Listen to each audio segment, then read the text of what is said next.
If there's one thing I'm gonna normalize, it's how miserable some people have it when they're pregnant.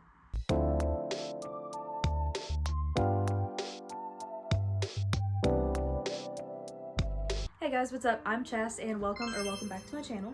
If it's your first time seeing me, I'm 21, living in an RV with my husband, and currently, while I'm filming this, 21 weeks pregnant. I'll be 22 weeks tomorrow, so I'm already out of breath. See, this is part of it. So like I said, I am halfway through my pregnancy now, so I figured I would sit down and document some of the symptoms that I've had, as well as some symptoms that I've heard other people have, because I know it's such a scary feeling when you start having pregnancy symptoms. Like, it's just daunting. There's just a lot that happens in a really short period of time. So we're gonna talk about that. So for me personally, my first symptom that I had was smells were just amplified on a whole other level. I posted a TikTok video where I talked about like how I found out I was pregnant, and the first thing that I had was I smelled broccoli from a freaking mile away, and it made me so nauseous it wasn't even funny. And this was at like 3 weeks and 6 days pregnant. Like, I was newly pregnant, and that was my first symptom. And that followed me throughout the whole first trimester. My fridge stunk. My house stunk. My in-laws' house stunk. My work stunk. Everything stunk. I had to buy Vicks and start putting it under my nose so that I could have like a minty something to like mask the smell for a little bit, because it was freaking awful. Morning sickness. Not just in the morning. All day long, every day. I started getting nauseous around 6 weeks, and that's also when I started getting food aversions. So I am someone who ate Chick-fil-A religiously and drank coffee every single day, and I had a coffee and a chicken aversion. So I was miserable. I didn't start drinking coffee again until I was 15 weeks pregnant. So I went 9 weeks without drinking any coffee. I did have Dr. Pepper though, because that's the one thing my son likes is Dr. Pepper. I was able to drink Dr. Pepper, so I still got caffeine. I couldn't drink coffee, I couldn't eat chicken. Meat in general just repulsed me. And your aversions will change over time. At the beginning of my first trimester, I could eat Taco Bell and be completely fine. Like, I craved bean burritos. And then I got to a point where anytime I ate a bean burrito, I threw it back up in like 10 minutes. So I started getting nauseous around like 6 weeks, and I didn't throw up until I was exactly 8 weeks on the dot. And then I woke up at 6 o'clock that morning and I puked. And I puked so hard that I peed my pants. Also has happened to me multiple times during this pregnancy. So I know a lot of people say that they like throw up first thing in the morning and then they're fine, which is probably the most common version of it, why it's called morning sickness. I threw up at night, and I was also a closer at my work. So around 6:30, 7 o'clock every night, I would go sit in the corner with a trash can, puke, and then go back to work. My morning sickness lasted from week 8 to week 19. Hey, just me cutting in to say that I'm 23 weeks tomorrow and I've started throwing up again. So I think I jinxed myself with that one. I also have emetophobia. So guess who got back on Zoloft? The lowest dose, because I hadn't been on it and I didn't want my baby to be like severely impacted by it. I know Zoloft is like safe during pregnancy, but like still, because I started throwing up and having panic attacks because I was throwing up like every single day. But yeah, so I threw up for 11 weeks. And then I continued to get nauseous and still sometimes get nauseous at the same time every single night. Morning sickness is just different for literally every pregnancy. Every single pregnancy is different. I know my mother-in-law had morning sickness with my husband for her first trimester, and then she was fine and she never got sick with any of her other 4 kids ever. My mom was sick day and night with me up until she gave birth to me. So like, it's completely different in every single pregnancy. The anxiety and depression. I could not stop crying. There's just, specifically in my first trimester, the hormone changes were so crazy. My anxiety came back full force. I mean, I was having full-blown panic attacks, which again is why I got back on Zoloft. I was so depressed, like I couldn't find joy in anything. Like, it was just like I was depressed. I was so tired, and I really haven't got my energy back. I didn't get the second trimester burst of energy. Well, I did. I got it for about 2 weeks. And then sleeping 10, 11, 12 hours again every night, and most days still need a 1 or 2 hour nap. But just that beginning stage of like, I feel useless, because I couldn't wash the dishes my entire first trimester. The dishes stunk. They literally made me throw up. So I couldn't wash the dishes. I couldn't clean the house. I didn't have the energy to do anything. I was throwing up and nauseous all the time. I couldn't do anything. I felt helpless. And so that just made me so extremely depressed, and I felt so awful. Also, what they don't tell you, your hormones fluctuating can cause constipation.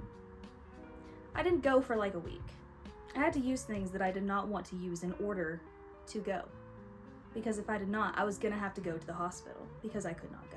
And that was like early in pregnancy. That was like 6 or 7 weeks. I also want to peek in here and say that I'm having a boy. I was convinced I was having a girl because his heart rate at the first appointment was like 178. And my morning sickness was so bad. I was having such bad, and everything I've heard was like, girls will give you such a harder pregnancy, blah, blah, blah. Huh? If that's true, I would hate to see me pregnant with a girl. Because I swear this boy is trying to make sure I actually want him here. I do. He is adorable. I have his little ultrasound pictures from my anatomy scan hanging up on the fridge. He is the most cute little thing ever. But good lord, he is killing me. Any of those gender, like, oh, the high heart rate and like the morning sickness and like all those like old wives' tales, like I know they're just for fun, but they're not always accurate. The Chinese gender prediction calendar thing showed that if I were to conceive at 21, which I did, in any month besides January, I would have a girl. How does that make any sense? So yeah, those are fun. Just take them with a grain of salt. I think the only one that was right was the ring test. I did the ring test after we found out what we had. And I think it's if it's in a circle, it's a girl, and if it's back and forth, it's a boy, and it was back and forth. And I was like, oh, it was right. That was like the only thing that was right. I cramped up until I was like 8 weeks. I went and bought pads and took Midol because I thought I was going to start my period. I did not start my period, but I cramped for 8 weeks. And nobody tells you how terrifying that is to cramp for most of your first trimester. And along with this, they hurt. Don't touch them. Don't breathe in their direction, or I'm gonna be in pain. They grew so much in the first trimester. I was not expecting them to grow that much in the first trimester, but oh by golly, they did. And I know they're gonna grow more the closer I get to actually having the baby. But I didn't expect them to grow like a whole size or two in the first trimester. I also didn't get a bump until I was like 20 weeks. Like, my belly button is starting to poke out a little bit now. Not much, it's not very noticeable. It's only noticeable to me because it's my belly button. I just now have a bump. And I know some people go their entire pregnancy and pop like 2 weeks before they have the baby, or never. Let's talk about OB visits. I know my first visit was at 8 weeks. I know some OBs will see you at 8 weeks, some will see you at 10, and some will see you at 12. I couldn't imagine going my whole first trimester without actually seeing that there was a baby in there. That is crazy. So I'm really glad my OB did mine at 8 weeks. So we did an ultrasound at 8 weeks. I was told it would be transvaginal. Not by my OB, but just by everybody on the internet. Mine was not. Most of the time at 8 weeks, they can see without a transvaginal ultrasound. If you do it any earlier than that, then it'll have to be transvaginal. And she even said, like, if we don't see him on here, that's okay. I will go get a wand and we can do a transvaginal ultrasound. So it just depends on whether or not you can see your baby. I was 8 weeks and 3 days, I think, when we had my first appointment, and we could see him like perfectly. Like, as soon as she put that on there, baby right there. And then you will not get another ultrasound until your anatomy scan. Just wanted to see the dang baby. I just wanted to know what he was doing in there. You will listen to the heartbeat at every appointment, and pretty much everything will be like, how you doing? Still not great? Oh yeah, that's normal. Okay, well, you need some more medicine? Okay, well, there you go. Any other questions? Okay, thanks, bye, have a good day. I think the most talking we did was about the fact that I was still throwing up at my 16-week appointment. That first appointment will be a little longer because you're getting established. She's telling you everything you need to know. You get to see the baby, hear the heartbeat, see the heartbeat, all of that. And then after that, it's like, oh, you good? Okay, bye. And then my anatomy scan. Ask if you need to go in with a full bladder, because I just saw everything on TikTok that was like, oh yeah, make sure you go in with a full bladder. Like, it's easier to see the baby that way, blah, blah, blah. I got in there, she was like, girl, do you want to go pee first? And I was like, yeah.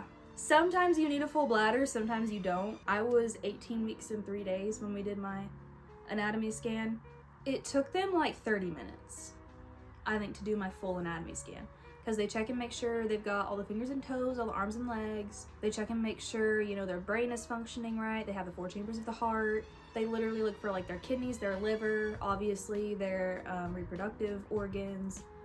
Like, they look for everything. They make sure everything is where it needs to be.